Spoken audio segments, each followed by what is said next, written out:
একটা ইউনিভার্সিটিতে সাবজেক্ট কয়টা? 100টা। একটা ছেলে যতই ব্রিলিয়ান্ট হোক, সে একটা সাবজেক্টে পড়ে, বাকি 99টা সে পড়ে। তার মানে বাকি 99 এলম তার কাছে নেই। কি মনে করে?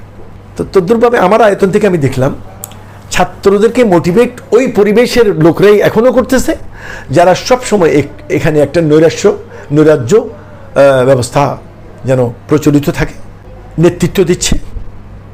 আসলে এই নেতৃত্ব যে কত বড় দায়িত্ব, একবারও কেউ চিন্তা করেছে? আমাদের নেতাজি মৌলানা ভাসানীর কথা মনে পড়ে, উনিও নেতা ছিলেন।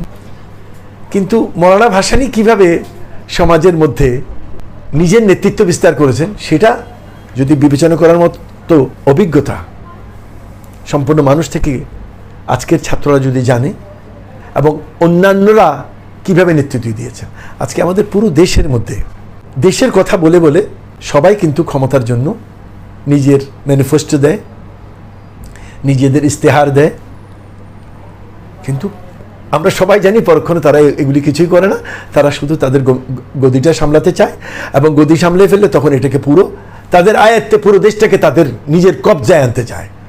তখন এরা জোর খাটায়, কারণ সাধারণ মানুষকে জোর খাটিয়ে অথবা ধমকি দিয়ে যেটা সম্ভব, আর যারা মোটামুটি লেখাপড়া শিখেছে, যাদের কাছে বিবেক কাজ করে, তাদেরকেও সম্ভব না।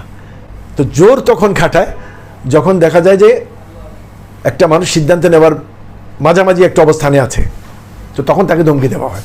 এই জন্য প্রত্যেকটা মানুষ সেই সিস্টেমের আওতায় চলে আসে।